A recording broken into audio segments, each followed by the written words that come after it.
her father said, if you can get my daughter to do 10 minutes of stand-up, I want you to come and teach my engineers how to make presentations. And he ended up hiring Gavin to go down to Kansas City to talk to their professional staff. Sound? Bite me. Quick sound bite. Bite me. Bite me, bite me, bite me, bite me. Okay, I'll bite.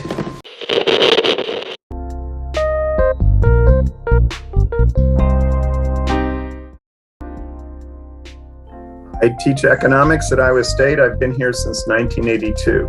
Wow, and it's Peter Orazem. Peter Orazem. I'm sorry, Orazem. Orazem. Orazem. Damn it, just a second. That was a test. Can you change your name for this interview? It'd be so much easier. Absolutely, you can change it. There are worse ways to mispronounce. The Cyclones.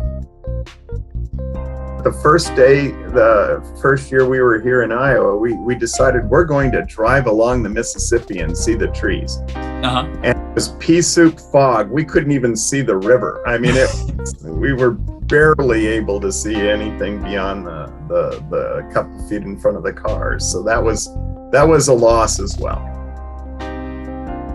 I started here at Iowa State in 1982. I finished my PhD at Yale that year, and so I've pretty much been at Iowa State ever since I finished my PhD. It's an honors class. We call it Comedy College, and I'm actually the teaching assistant. So it's taught by Gavin Jerome, who was a touring comedian for 15 years. He now does more corporate and television stuff.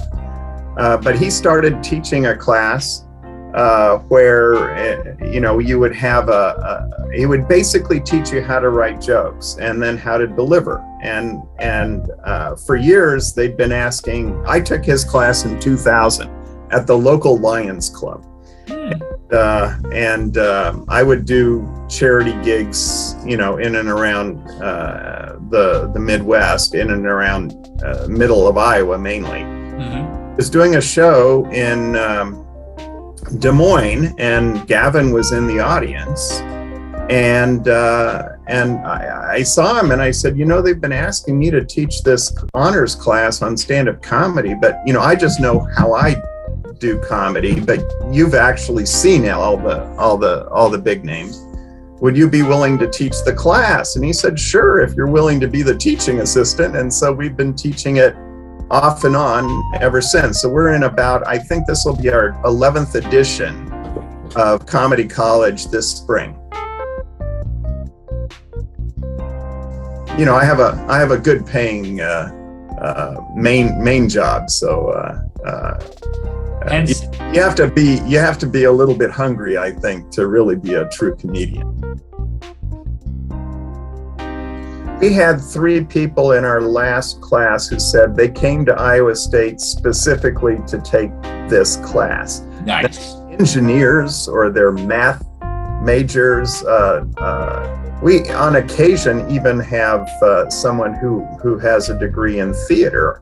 But for the most part, they're people who are challenging themselves and taking this as this. If I can get up in front of an audience and do 10 minutes of material I wrote, I can do anything in terms of presenting, regardless of what profession we go into. And, some of our alumni are physicians.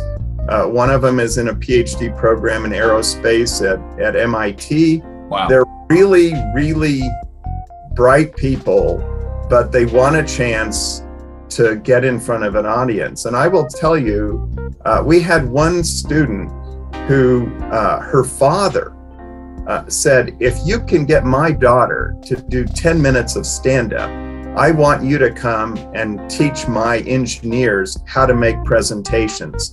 And he ended up hiring Gavin to go down to Kansas City to talk to their professional staff on how you make good, entertaining, but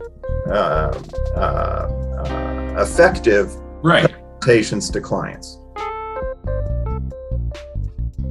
One of our students was in journalism. She said she never really learned how to write until she took the stand-up class, because you have to be efficient to be an effective comedian, right? So you work backwards from the punchline, and the more time it takes you from the setup to the punchline, the better the joke has to be, or you're wasting people's time. And she ended up learning how to trim her stuff, so she's effectively in marketing now. She amazes people. They'll give her a page of material. She gives them back a third of a page. It has the same information, but it's much more effective because it's not taking as much time to get to the punchline. Yes. So learning how to write jokes well makes you a much more effective communicator. Hardest thing to teach is storytelling. And if you're a storytelling comedian, you have to understand that length is not your friend. Though you have to have enough jokes sort of tied into your material to keep the audience engaged. I mean, if you look at good comedians, they're really fast on their feet, right? So they're always thinking. It's a much tougher gig than, say, presenting something that somebody else has written out for you. And so over time, you start seeing that the kids in the class are also becoming quicker in terms of how they react to the stuff that their other friends are presenting in the class. And so, you treat each class as a workshop, and you're throwing out ideas, and eventually you start finding that the members of the class are teaching the other members of the class, because they're the audience, but also thinking about how they would present the material and throwing out their own ideas as they go. We have done alumni shows in different places around Iowa. We've been asked to go up to the Twin Cities because we have enough alumni in the Twin Cities to do a show for the Iowa State Alumni Association. We'll see if we can do that. But and we do have some people who will do stand-up.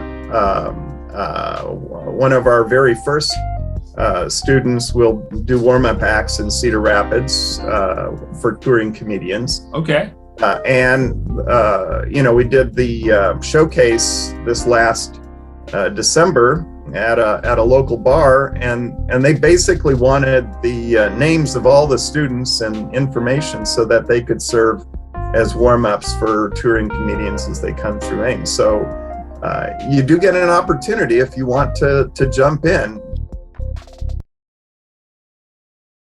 We do also have a stand-up club, and more of the people who come out of the stand-up club, which is it was founded by people in the class, but other people can come through that. So some of those people have gone in and are trying to establish a career.